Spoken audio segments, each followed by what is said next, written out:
ఓం నమో భగవతే శ్రీరమణాయ.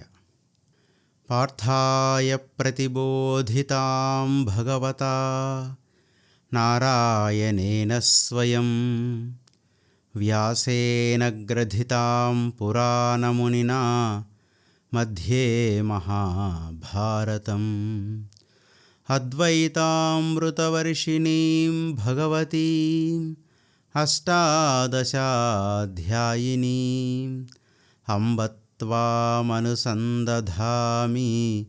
భగవద్గీతే భవద్వేషిణీ. వసుదేవసుతం దేవం కంసచానూరమర్దనం దేవకీ పరమానందం కృష్ణం వందే జగద్గురుం. బ్రహ్మానందం పరమసుఖదం కేవలం జ్ఞానమూర్తిం ద్వంద్వాతీతం గగనసదృశం తత్వమస్యాదిలక్ష్యం ఏకం నిత్యం విమలమచలం సర్వధీ సాక్షిభూతం భావాతీతం త్రిగుణరహితం సద్గురుం తం నమామి.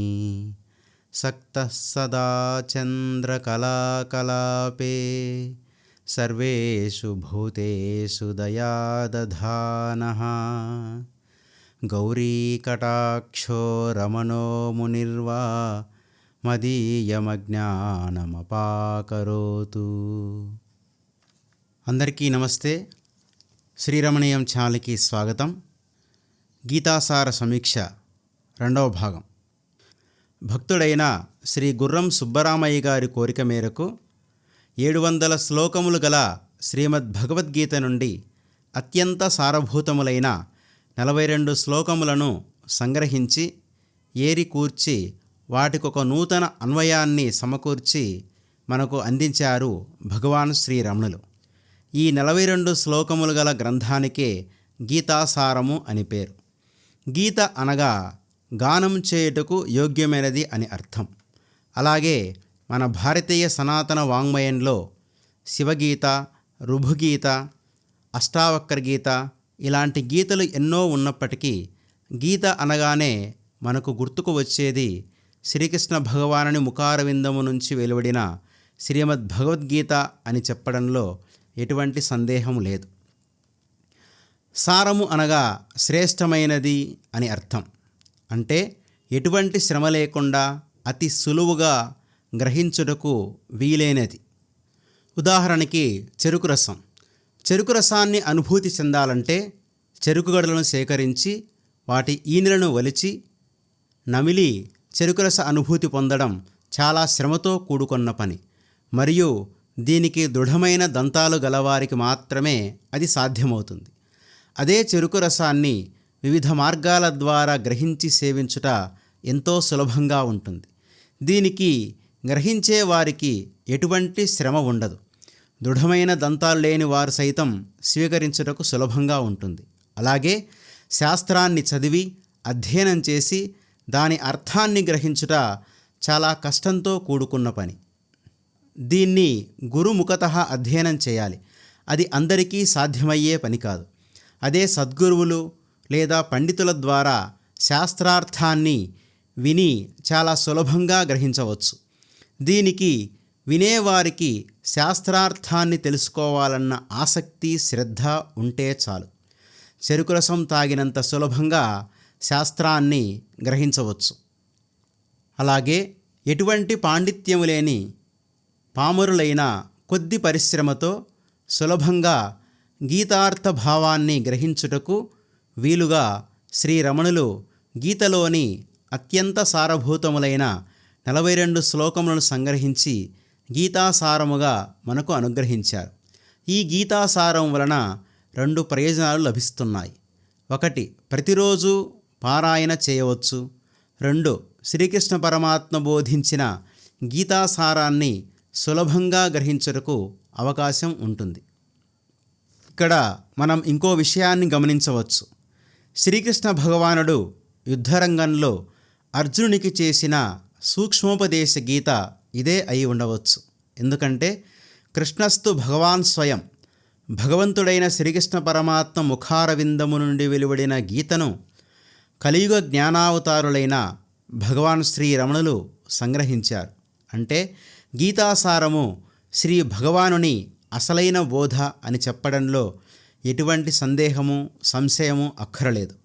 జ్ఞానీతు ఆత్మైవ మేమతం అని గీతలో కృష్ణ భగవానులు పేర్కొన్నారు. అంటే జ్ఞానికి నాకు ఎటువంటి భేదము లేదు. జ్ఞానవల్లభులైన శ్రీరమణుల వాక్కులు వేదరుక్కులు అని చెప్పడంలో ఎటువంటి అతిశయోక్తి లేదు. భగవాన్ శ్రీరమణుల ఉపదేశ సారము వలె గీతాసారము కూడా శ్రీరమణుల రమణీయ బోధకు ప్రతిబింబంలాగా నిలుస్తుంది అని చెప్పడంలో ఎటువంటి సందేహం లేదు. ఇక్కడ ఇంకో విషయాన్ని కూడా ప్రస్తావించడం సముచితంగా భావిస్తున్నాను. శ్రీరమణ ప్రస్థానత్రయంగా పేర్కొనే ఉపదేశసారము, నేనెవడను, ఉన్నది నలుబది అనే గ్రంథాలలో ఉపదేశసార గ్రంథ ప్రాదుర్భావ ప్రస్థానం గురించి మనం తప్పక తెలుసుకోవాలి. శ్రీరమణుల రచనలలో అత్యంత ప్రముఖమైనది ఉపదేశసారం. అది వారి బోధకు ప్రతిరూపంగా నిలుస్తుంది. మురగనార్ అనే భక్తుని కోరిక మేరకు శ్రీరమణులు ఉపదేశసారాన్ని మనకు అనుగ్రహించారు. అల్పజ్ఞులైన మానవాళి శ్రేయస్సు కోసం సాక్షాత్తు నారాయణ స్వరూపుడైన శ్రీ వేదవ్యాస భగవానులు 700 శ్లోకములు గల విస్తార గ్రంథంగా శ్రీమద్భగవద్గీతను మనకు అందించారు. ఇక్కడ ఇంకొక విషయాన్ని ప్రస్తావించుకోవడం సముచితంగా భావిస్తున్నాను. భగవానులు గీతాసారములో శ్రీకృష్ణ హృదయాన్ని ఆవిష్కరించారు. అలాగే శివుని హృదయాన్ని కూడా ఉపదేశసారము అనే గ్రంథంలో ఆవిష్కరించడం జరిగింది. మానవాళి శ్రేయస్సు కోసం హరిహరుల హృదయాన్ని శ్రీరమణులు సంగ్రహించి వారి బోధలోని సారాన్ని మనకు అనుగ్రహించారు. ఇదే భగవానులకు మానవాళిపై ఉన్న అనుగ్రహం, కృప, దయ. కారణం లేకుండానే కార్యం లేనట్లు గీతాసారము శ్రీ గుర్రం సుబ్బరామయ్య గారి కోరిక మేరకు మనకు అందించడం జరిగింది. అలాగే భగవానుల ప్రసిద్ధ రచన అయిన ఉపదేశసారము కూడా మురగనార్ అనే ప్రసిద్ధ తమిళ కవి రమణ భక్తుని కోరిక మేరకు భగవానులు మనకు అనుగ్రహించారు. ఇక్కడ మనం ఇంకో విషయాన్ని కూడా ప్రస్తావించుకోవాలి. శ్రీరమణ ప్రస్థానత్రయంగా భావించబడే ఉపదేశసారము, నేనెవడను, ఉన్నది నలుబదిలో ఉపదేశసార గ్రంథ ప్రాదుర్భావ ప్రస్థానం గురించి మనం తప్పక తెలుసుకోవాలి. శ్రీరమణుల రచనలో అత్యంత ప్రముఖమైనది ఉపదేశసారం. వారి బోధకు ప్రతిరూపంగా నిలుస్తుంది.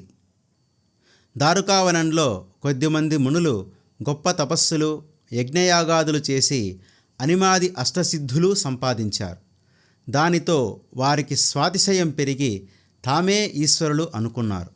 ఈశ్వరుణ్ణే విస్మరించారు. కానీ ఈశ్వరుడు మాత్రం వారిని విస్మరించలేదు. స్వాభావికమైన తన కరుణ చేత వారిని సరిదిద్దుదామని వారి వద్దకు వచ్చాడు. ఒక నాటకమాడి వారి సిద్ధులన్నింటినీ కించపరిచాడు. గడ్డిపోచలా తీసివేశాడు. అప్పుడు వారికి కనువిప్పు కలిగి, మాకు జ్ఞానాన్ని ప్రసాదించు స్వామి అని శరణాగతులై శివుని కాళ్ళ మీద పడ్డారు. అప్పుడు శివుడు వారిని సరిదిద్ది జ్ఞానబోధ చేస్తాడు.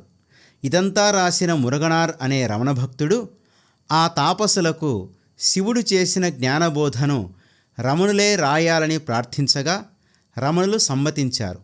29 పద్యాలలో తమిళ ఛందస్సులో వ్రాసి దానికి ఉపదేశ ఉందియార్ అనే పేరు పెట్టారు.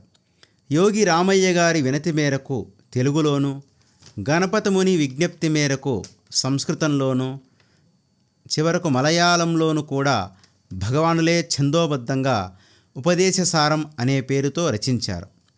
ఇంకొక విశేషం ఏమిటంటే, తెలుగు భాషా భాగ్యమేమో గాని శ్రీరమణులు ఉపదేశసారాన్ని తెలుగు ద్విపద పద్యంలోనే కాక గద్యంలో కూడా ప్రసాదించారు.